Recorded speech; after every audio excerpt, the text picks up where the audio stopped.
Eu me chamo Kimberly Watson. A pedido do meu irmão Michael Watson, irei relatar o meu testemunho. Eu fui obreira do pastor Kenzo Atsushi. Vou relatar quando fiquei firme enquanto ele estava vivo, e como enfraqueci depois que ele morreu. Eu sou a irmã do pastor Michael Watson, que também tinha ficado abatido com a morte do pastor Kenzo. Eu recebi uma unção poderosa do ministério do pastor Kenzo, e estava debaixo da sua cobertura de oração. Eu estava orando e fortalecida, mas eu tinha uma televisão, e o diabo me atacou de dentro desse aparelho. A televisão, mesmo desligada, soltou flechas escuras que atingiu a minha mente. Eu estava de joelhos e vi as flechas. Senti uma dor de cabeça e fiquei fraca, desanimada em andar para a igreja, e não estava tendo forças para orar. Um demônio veio até o meu quarto. Eu clamava o nome de Jesus e expulsava, mas ele não queria sair. Ele disse: "Não posso sair. Está com o meu aparelho. Isso me dá legalidade e força contra a sua vida. Nunca vai me vencer enquanto tiver com aquilo que é meu no seu lar." A televisão tira a autoridade espiritual de qualquer cristão. Eu tive que jogar no lixo o aparelho e a força para orar voltou. O demônio nunca mais voltou. Eu fiquei livre e a unção de Deus crescia na minha vida. Quanto mais me aprofundava nas coisas espirituais, mais renunciava ao mundo. Eu fazia parte do grupo de louvor da igreja. O Senhor Jesus me deu o dom de louvar. Toda vez que cantava na igreja, as pessoas sentiam a presença de Deus e outras eram libertas. Da minha voz saía unção de labaredas de fogo. O meu esposo tocava violão, e uma unção saía dos sons do instrumento. Quando ele tocava, as pessoas caíam endemoniadas. Eu estava sendo muito usada. O Senhor me revelou sobre as falsas profetisas e falsas ministras como Joyce Meyer. O principado da vaidade atua na vida dessa falsa evangelista. O Senhor me revelou a sua ganância por dinheiro. Uma pessoa materialista que não tem o Espírito Santo. Uma mulher perturbada que precisa de libertação. Um espírito imundo atua em sua vida e que engana as pessoas. Pessoas me questionam a respeito de brincos e colares, dizendo que Deus não se importa com coisas insignificantes. Elas dizem que existem pecados maiores que Deus se preocupa. A minha resposta é: todo pecado é mau, e não existem pecados pequenos e grandes. Todos os tipos de pecados vão ser julgados diante de Deus. Se você usa essas bijuterias e não deixa isso pela sua salvação, um par de brincos custa em média uns $8 até 10. Um colar custa em torno de $22 até 24. Um batom custa aproximadamente $16 até 20. As variedades de preços mudam conforme os lugares ou países. Você jogaria a sua salvação fora por usar um brinco de $8? Passaria a eternidade no inferno por um colar de $22? Você que é cristão, trocaria a eternidade no céu por um batom de $16? A vida eterna conquistada na cruz do Calvário vale menos que um vidro de esmalte de unha que custa $25. Você jogaria a sua salvação no lixo por causa de coisas baratas e perecíveis. A sua salvação é cara, custou um alto preço na cruz. Jesus foi moído por sua iniquidade para você jogar a sua coroa fora por tão pouco. Não troque a sua bênção por um prato de lentilha. Quando você ouve uma palavra de santidade, o poder de Deus envolve a sua vida. A palavra enraiza dentro do seu coração e tira o pecado que não agrada a Deus. O Espírito Santo faz morada, basta querer deixar ele entrar aceitando a palavra de correção.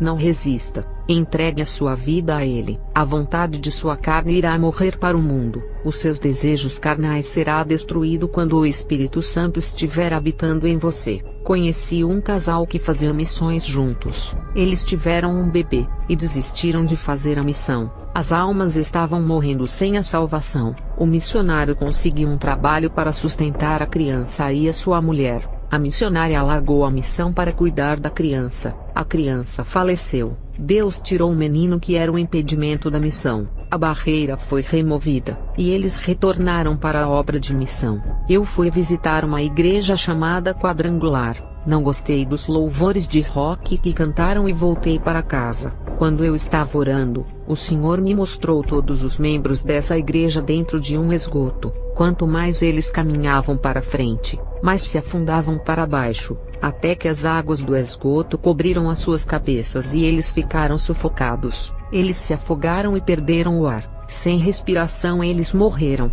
O Senhor disse: o pecado é igual a esse profundo esgoto. Quanto mais caminham no pecado, mais se afundam nele. Depois que eles morreram, um rodamoinho apareceu debaixo daquela água e puxava todos para as profundezas do abismo. Quanto mais fundo era, mais escuras as águas ficavam. Não havia luz no fundo daquelas águas. O Senhor me revelou que a parte escura que fica nas profundezas da água é a entrada para o inferno. A igreja inteira foi tragada para o inferno. Todos os meus dons foram enterrados com a morte do pastor Kenzo. Quando ele morreu eu parei de ir à igreja. Eu havia me desviado do caminho de Jesus e nunca mais fui à igreja. Sofri muito longe do caminho de Deus. Eu desisti de ficar firme no caminho de Jesus, porque o meu pastor faleceu. Eu fiquei perdida e sem as doutrinas que me edificava. A minha mãe orava para Deus me despertar mais uma vez. Eu tive vontade de ter a mesma experiência do meu pastor e conhecer o mundo espiritual. A oração da minha mãe que pedia o meu despertamento foi ouvida. Em uma noite eu passei mal, e fui arrebatada ao inferno. Eu vi pessoas que andaram em caminhos tortuosos. Eles tinham seus pés quebrados pelos demônios. Essas pessoas são aquelas que iam para os bailes, festas, shows e casas noturnas. Os demônios quebravam as suas pernas e diziam: vocês não usaram os seus pés para caminharem nas veredas da justiça. Os demônios cortavam as mãos daqueles que roubavam o que não era seu. Não somente os ladrões tiveram as suas mãos cortadas, mas também pastores que roubavam as ofertas e os dízimos da igreja. Eu vi no inferno irmãos que usavam correntes no pescoço e irmãs que usavam colares. Lá no inferno eles foram acorrentados no pescoço e viraram cachorros no inferno. Correntes e colares simbolizam prisões. Eu vi no inferno o filho que matou o seu pai. Ele foi transformado em monstro e sofria os tormentos. Ele falava igual a um animal, e aterrorizado gritava. Homens que esquartejavam as pessoas, quando chegaram ao inferno foram despedaçados pelos demônios. Eu vi uma moça que matou a sua mãe. No inferno ela virou uma fera, e foi acorrentada igual a um animal sendo afligida por lanças que os demônios jogavam. A consciência das pessoas é atormentada. O sofrimento da consciência e a dor da alma nunca terminam. Eu vi um pai que está no inferno por estuprar a própria filha. Também vi um rapaz e a sua mãe no inferno por terem relações sexuais em segredo. Eu vi homens e mulheres que praticaram sexo com animais. Eu vi um pastor que vivia uma vida santa no inferno. Nessa hora Jesus desceu até ali para me tirar. O pastor não se conformava e dizia que viveu uma vida santa. Jesus disse: disseste bem, mas não ensinava o povo a se santificar, por isso que perdeu a sua salvação.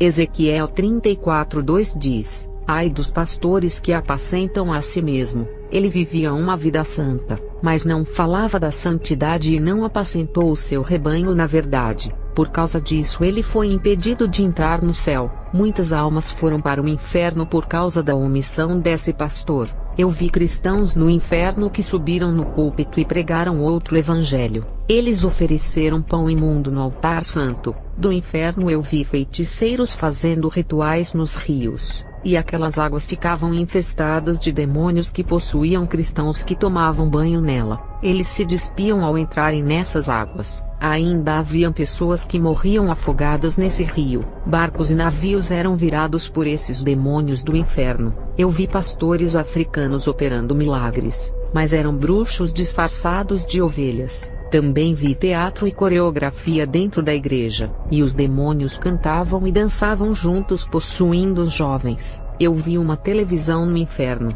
e Jesus me revelou como a televisão surgiu na terra. O diabo apareceu para um homem e disse: te farei ser inteligente, e inventarás um aparelho que vai lhe deixar milionário. Isso vai contaminar a mente do povo e corromper os corações com desejos pecaminosos. A mente ficará luciferiana, marcada com a marca da imoralidade. As imagens entrarão pelos olhos que ficarão impuros. Isso corromperá a humanidade, deixando-os com caráter maligno e qualidade da personalidade destrutiva, criando seus imitadores, corrompendo as mentes, os olhos e o coração.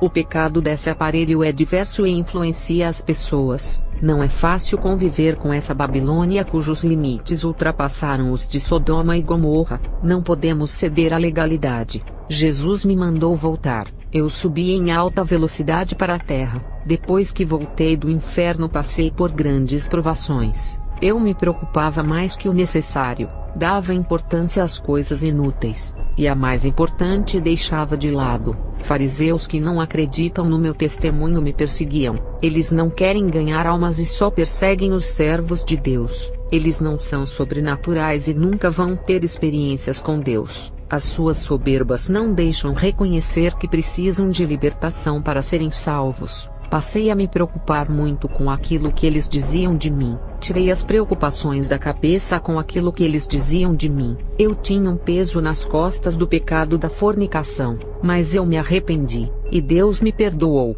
Quem se afasta de Jesus se afunda no abismo do pecado. Quanto mais ficamos distante da santidade, mais sujo ficamos. Quem se afasta da verdade perde o fervor do Espírito Santo, e fica frio caindo nas profundezas do pecado. Quem se afasta do caminho de Deus se torna presa fácil para o diabo. Hoje eu uso a palavra para construir, não para atacar as pessoas. A correção e o chicote de Deus para crescer faz bem. Já as críticas que atacam e trazem sofrimento não são de Deus. Cristãos que perseguem os outros somente para escandalizar são do diabo. Falar contra o pecado é de Deus. Acusar e atacar o seu irmão é do diabo. Algumas pessoas têm saído das igrejas por causa de acusações. Isso só afasta as pessoas de Deus e as jogam no Egito, fazendo voltarem a serem escravas do diabo. Eu tenho sofrido perseguição. Jesus me deu equilíbrio para as minhas pernas para eu não tropeçar. Ele é o meu sustento. E você que também está de pé, cuidado para não cair.